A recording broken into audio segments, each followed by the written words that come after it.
খাজা কুতুবউদ্দিন বখতিয়ার কাকি রহমাতুল্লাহি আলাইহি তার সন্তানদেরকে ওসিয়ত করলেন, আমার কলিজার টুকরা সন্তানরা, আমার ইন্তেকালের পরে যার মধ্যে 4টা গুণ আছে ওই ব্যক্তি ছাড়া আমার জানাজার নামাজ কেউ পড়াবে না। যাকে তাকে দিয়ে আমার জানাজার নামাজটা পড়াইবা না। 4 গুণ বিশিষ্টওয়ালা মানুষ যদি থাকে ওই লোকটা আমার জানাজার নামাজ পড়াবে, না হলে বিনা জানাজায় আমার জানাজা বিহীন আমাকে দাফন করে দিবা। খাজা কুতুবউদ্দিন বখতিয়ার কাকি রহমাতুল্লাহি আলাইহি ওসিয়ত করার কিছুদিন পর দুনিয়া থেকে বিদায় নিয়ে গেলেন। খাজা কুতুবউদ্দিন বখতিয়ার কাকি রহমাতুল্লাহি আলাইহি ইন্তেকাল হয়ে গেল। সন্তানরা তাকে গোসল করায় দিলেন, কাফনের কাপড় পরায় দিলেন। দিল্লির সবচেয়ে শানদার একটা জানাজার নামাজ হইতেছে। শত শত মানুষ, হাজার হাজার মানুষ জানাজার মধ্যে দাঁড়ায় গিয়েছে। মাইকে এলান হইতেছে, আমার বাবার ওসিয়ত যার মধ্যে 4টা গুণ পাওয়া যাবে ওই ব্যক্তি ছাড়া আমার বাবার জানাজার নামাজ কেউ পড়াবে না। যদি গুণগুলো না থাকে তাহলে বাবা বলেছেন জানাজা বিহীন দাফন করা হবে। 1 নম্বর গুণ হলো যার জীবনে কোনদিন তাকবীরুল্লাহ ছোটে নাই। মুসলমান, তাকবীরুল্লাহর কথা বলেছেন জামাতে প্রথম তাকবীরুল্লাহ। 1 নম্বর যার জীবনে কোনদিন তাকবীরুল্লাহ ছোটে নাই।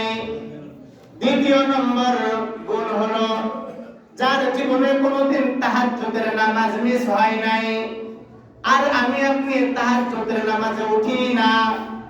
3 নম্বর গুণ যার চোখ দ্বারা জীবনে কোনদিন গুনাহ করা হয় নাই। ওই চোখ যাকে বলা হয় নজরে ফুজাত, চোখ দিয়ে তাকানো হয় কিন্তু গুনাহ হয় না, গুনাহের কল্পনাও দিলের মধ্যে আসে না। 4 নম্বর গুণ হলো যার জীবনে কোনদিন আসরের নামাজের সুন্নতটাও মিস হয় নাই। এলান হয়ে গেল, বড় বড় আলেম ওলামা থেকে শুরু করে হাজার হাজার লক্ষ লক্ষ মানুষ তার পিছনের জিন্দেগীর কিতাবগুলো মোতালা করেছে। আমি কি আমার তাকবীরুল্লাহ ছুটছে কিনা, আমার কি তাহাজ্জুদের নামাজ মিস হয়েছে কিনা, আমার কি চোখের গুনাহ হয়েছে কিনা, আমার কি আসরের সুন্নতটা ছেড়ে দিয়েছে কিনা। এলান হইতেছে, সন্তানরা ডানে তাকায়, বামে তাকায়, সামনের দিকে তাকায়, কোনো মানুষ সামনের দিকে আসে না। খাজা কুতুবউদ্দিন বখতিয়ার কাকি রহমাতুল্লাহি আলাইহির সন্তানরা খাটিয়ার সামনে গিয়েছেন তোলার জন্য। সামনের কাতার থেকে আল্লাহর এক বান্দা সামনের কাতার থেকে এসে বলতেছেন, এই খাটিয়াটা রাখো, জানাজার নামাজ আমি পড়াবো। তার নাম হলো সুলতান শামসুদ্দিন আলতামাস। তখন তিনি দিল্লির বাদশাহ, দিল্লির শাসনকর্তা, দিল্লির প্রেসিডেন্ট, দিল্লির প্রধানমন্ত্রী, কোন আলেম না, সাধারণ একটা মানুষ, একজন রাজনৈতিক ব্যক্তিত্ব, একজন মানুষ যিনি রাজনীতি করেন, রাজনীতি করে সে সংসদে গিয়েছেন, প্রধানমন্ত্রীর চেয়ারে বসেছেন। তার আমলটা কেমন দেখেন, তাকবীরুল্লাহ বিহীন কোনদিন নামাজ পড়ে নাই, কোনদিন সে তাহাজ্জুদের নামাজ কাজা করে নাই, তার চোখে কোনদিন সে চোখের গুনাহ কোনদিন করে নাই, আসরের নামাজের সুন্নতটাও কোনদিন ছাড়ে নাই। শামসুদ্দিন আলতামাস দিল্লির তখন শাসনকর্তা, তখন প্রেসিডেন্ট, প্রধানমন্ত্রী, বাদশাহ সামনের দিকে এসে খাজা কুতুবউদ্দিন বখতিয়ার কাকি রহমাতুল্লাহি আলাইহির কাপড়টা সরাইয়া কপালের উপরে চুমু খাইয়া বলতেছেন, এই আল্লাহর ওলি, আল্লাহর বান্দা, সারাটা জিন্দেগি নিজে গোপন করে আমলগুলো করেছ, গোপনে গোপনে আমল করে আমলগুলো গোপন রেখেছ, কিন্তু তুমি যাওয়ার সময় আমার আমার আমলগুলো কেন মানুষের সামনে ওপেন করে দিলা? মানুষের সামনে কেন আমার আমলগুলো জাহির করে দিলা? এই আল্লাহর বান্দা, আমি একজন পাপিষ্ঠ, আমি একজন ভিখারি, তোমার কাছে দরখাস্ত করতেছি, তোমার জানাজার নামাজটা আমি পড়াবো ঠিকই, পড়াইতেছি ঠিকই, কিন্তু পাপীর একটা আরজি হলো, কিয়ামতের ময়দানে তুমি যখন জান্নাতে যাবা, আমি পাপী, আমাকে সুপারিশ করে তুমি জান্নাতে নিয়ে যাবা। সুবহানাল্লাহ, সুবহানাল্লাহ। ও মুসলমান, এখনো সেই মানুষ, এখনো সেই কোরআন আছে, সেই হাদিস আছে, সেই সংসদ আছে, সেই নির্বাচন আছে, সেই এমপি মন্ত্রী আছে, আর আগের জামানারও ওই দিল্লির শাসনকর্তা, প্রেসিডেন্ট, ওই রাজনীতিবিদ, তারাও রাজনীতি করেছে। এখনকার রাজনীতি হলো চুরি আর চিটারি করা, মানুষের সম্পদ লুণ্ঠন করা, মসজিদের বরাদ্দগুলো চুরি করে খাওয়া, মন্দিরের বরাদ্দগুলো চুরি করে খাওয়া, গরিব অসহায়দের বরাদ্দ টাকাগুলো চুরি করে খাওয়া। এইরকম এমপি মন্ত্রী আমরা বাংলাদেশে আর দেখতে চাই না, ঠিক কিনা বলেন? যদি বাংলাদেশে যদি ওই সুলতান শামসুদ্দিন আল তাওয়াসের মতন যদি কোনো নেতা পাই, তাহলে আমরা ওই রকম নেতাকে আমাদের দেশে প্রধানমন্ত্রী বানাইতে চাই, ঠিক কিনা বলেন?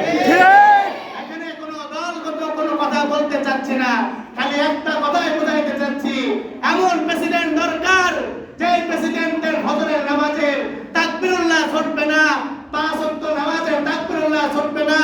এমন প্রেসিডেন্ট বাংলাদেশে দেখতে চাই যে প্রেসিডেন্টের তাহাজ্জুদের নামাজ কাজা হবে না। এমন প্রেসিডেন্ট বাংলাদেশে দেখতে চাই যে প্রেসিডেন্টের চোখের জিনা হবে না। এমন প্রেসিডেন্ট বাংলাদেশে দেখতে চাই যে প্রেসিডেন্টের আসলে সুন্নতটাও কাজা হবে না, ঠিক কিনা বলেন? ঠিক। খালি প্রেসিডেন্ট নয়, প্রেসিডেন্ট থেকে শুরু করে 300 আসনের এমপি যারা হবে, ওই এমপিদেরকেও 5 ওয়াক্ত নামাজ তাকবীরুল্লাহর সহিত পড়া লাগবে। এমন এমপি আমরা দেখতে চাই। ওই এমপি কে দেখতে চাই যে এমপি হলো তাহাজ্জুদের নামাজ মিস করে না।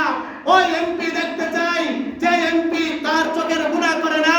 ওই এমপি দেখতে চাই যে এমপি কোন সময় আসরের সুন্নতটাও কাজা করে না, ঠিক কিনা বলেন? ঠিক। যদি এমনটাই যদি হয়, খোদার কসম খেয়ে বলতেছি, মসজিদের বরাদ্দ, মসজিদের ইমামের বেতন, মসজিদের যতগুলো কাঠামো সব কিছু সংসদ থেকে পাস হবে। গরিব অসহায়ের সকল জিনিস সংসদ থেকে যা পাস হয়ে আসবে, এইটা প্রত্যেকের আমানত হিসেবে বাড়িতে এসে এমপি তার গাড়ি করে মাথায় করে এমপি হলো বাসায় পৌঁছায় দিয়ে যাবে, ঠিক কিনা বলেন? ঠিক। আইন ধরে আমাদের হিরিপের মাল নেওয়ার মতন কারোর কাছে সাহায্য পাতা লাগবে না। বড় দুঃখ লাগে, আফসোস লাগে, মসজিদের অনুদান আনতে গেলে ইউনূস স্যারের কাছে আমি গিয়েছি আগের কয়েকটা মসজিদের জন্য, 7-8টা দিন ঘুরিয়েছে, কিন্তু হিন্দু গিয়েছে, হিন্দুর একটা চিঠি নিয়ে গিয়েছে, তাকে দাওয়াত দিয়েছে, তার ফাইলে সই হয়েছে, কিন্তু আমার মসজিদের জন্য এক টন চাউল বরাদ্দ করার জন্য 7টা দিন রোজা রেখেছিলাম, রোজা অবস্থায় আমাকে খালি হেনস্থা করেছে। এইরকম আপনাদের প্রত্যেকটা জায়গায় সরকারি ডিপার্টমেন্টে ওই সমস্ত ইউনো, ওই সমস্ত টিওনো, ওই সমস্ত এমপি মন্ত্রীর বরাদ্দ আমাদের হাত পর্যন্ত আসতে খুব কষ্ট হয়, ঠিক কিনা বলেন? ঠিক। এই জন্য আমরা যদি সুন্দর সমাজ দেখতে চাই, যদি সাহাবাদের কথা তো বললামই না, এই জন্য একটা আপনার আমার মতন সাধারণ মানুষ, আল্লাহর ওলি, যারা ভালো মানুষ, রাজনৈতিক ব্যক্তিত্ব মানুষ, তার মধ্যে যদি 4টা গুণ থাকে, তাহলে বলেন তো আলেম উলামাদের মধ্যে কত গুণ থাকতে পারে?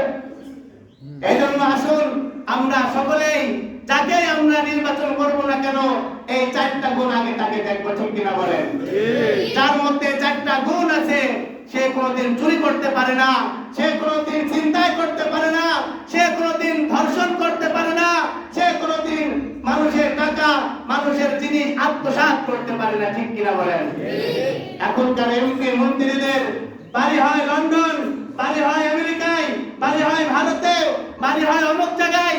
আরে বাংলাদেশের মানুষ, আমি আপনি শিক্ষা নিব ওই সুলতান আল তামাসের কাছ থেকে, খাজা কুতুবউদ্দিন বখতিয়ারের কাছ থেকে আমি আপনি শিক্ষা নিব, ওমর ফারুক রাদিয়াল্লাহু